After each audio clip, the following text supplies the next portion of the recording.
What's up? Oh, I'm just compiling all the top sports scores, news, and odds so I can make the very best bets. Me too. Betonline.ag. Join today and receive your 50% welcome bonus at betonline.ag. Right now, there aren't a lot of options on the free agent market, but, I think a name that we talked a lot about 2 years ago is DeMarcus Cousins, and all that would cost is the mid-level exception and probably some time. I know, but he did Here's the do a pretty nice thing. job in Golden State, and He did, but he he's was around starting to other get there. big stars. Sure. Dude, I just think you just solved the character issues is what dismantled this team.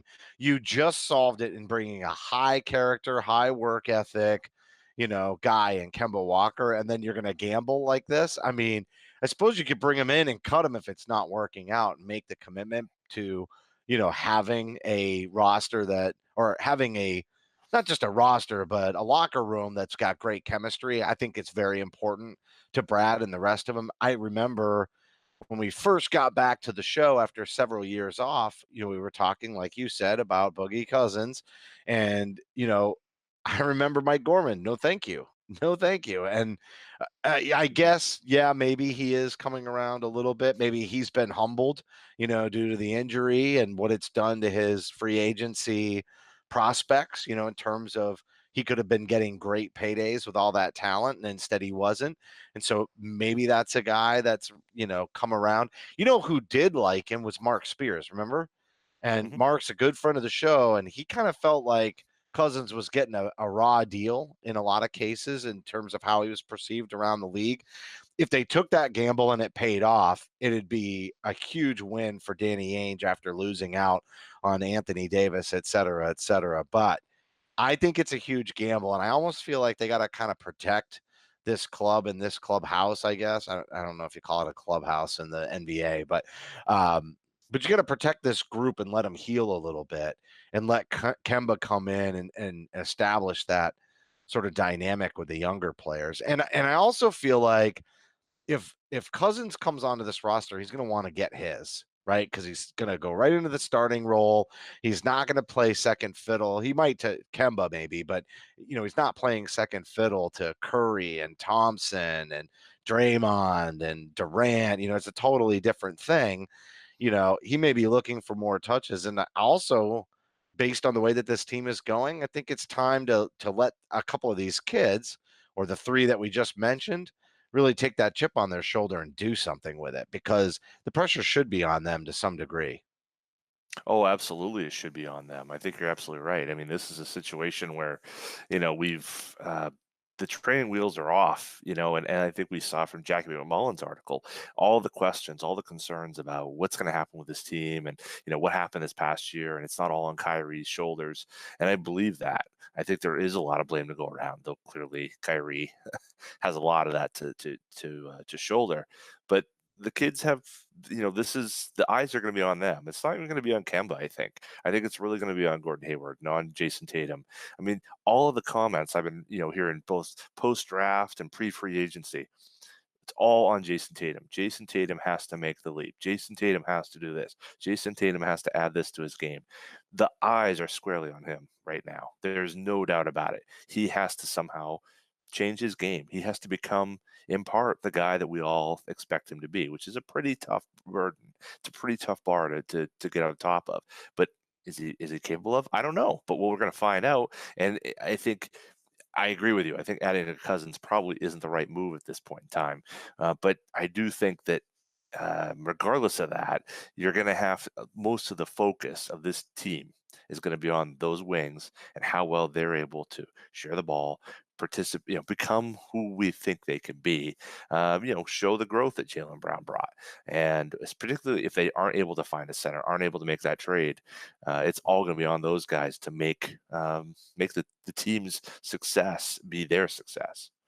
Honestly, that whole Steven Adams thing might be worth revisiting, because with the amount of offense that they should be able to have there, they could really use somebody who's defensive prowess, somebody who's a rebounder, at least somebody who can maybe not necessarily block shots, but can impact shots at the rim. So, hey, before we dive down into that, baseball season is in full swing, and placing a wager on baseball has never been more exciting than with betonline.ag.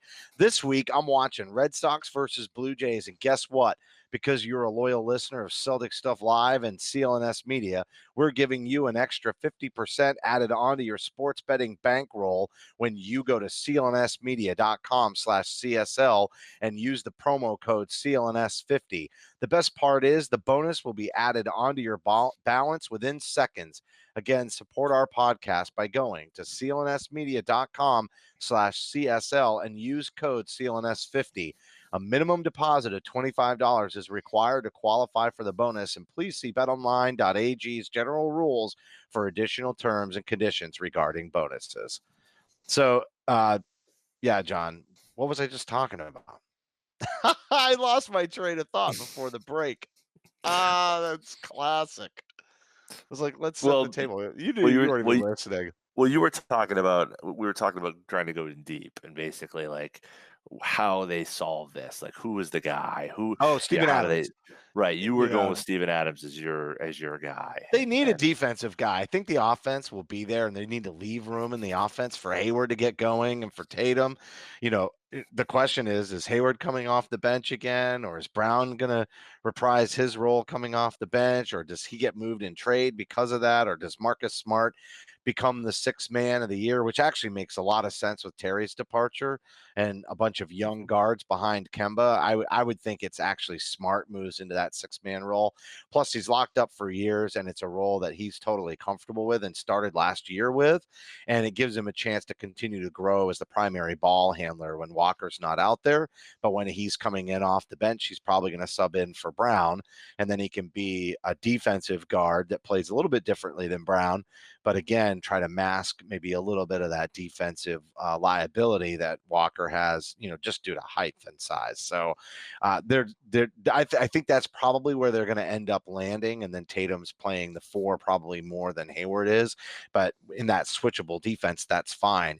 But they need somebody who can alter shots or impact shots at the rim inside, and they need a rebounder. The rebounding issues on this team, brutal, and they're not going to be any better next year unless they address it. No, rebounding is a huge issue, and that's one thing about next year's team. We don't know who that center will be, but the presumption is no matter who you get, they should be likely a step up from Al Horford. Al was not a strong rebounder. We know that. At times he could be. At times he was outstanding on the glass, but on the average, he was not probably among the top 10 of rebounders in his class. So that's okay. And that's a lot of opportunities too. Just real quick on the offensive end, already because of Brad's style, but secondarily the fact that Al was playing away from the basket, and then the size makeup of the team. You're not, those extra possessions on offense weren't there. So I'll just add that with all of that offense, and maybe Brad can space it out differently, where maybe they can grab a few of those O boards with whoever this player is, because they never seem to get extra offensive possessions, and that would really turn the tide, I think, for this club. And they could honestly, maybe they just need a rebounding specialist. Well, even apart from that, I think you have to talk about how you're going to play. I mean, Brad likes to have centers who are on the perimeter, who are playmaking, who are high post and elbows and working from there. So those guys are in short supply, and the number of guys who are out there who can make that are very limited. A lot of the guys who have out there are more the rim running, guys near the glass. Now that takes away your spacing. That takes away your opportunities for Kemba to work and room for your wings to work. But that may be where they are. So they may be forced to make that decision. I don't think that's probably their priority, my guess. But that may be where they have to be, just on the basis of who's left on the market.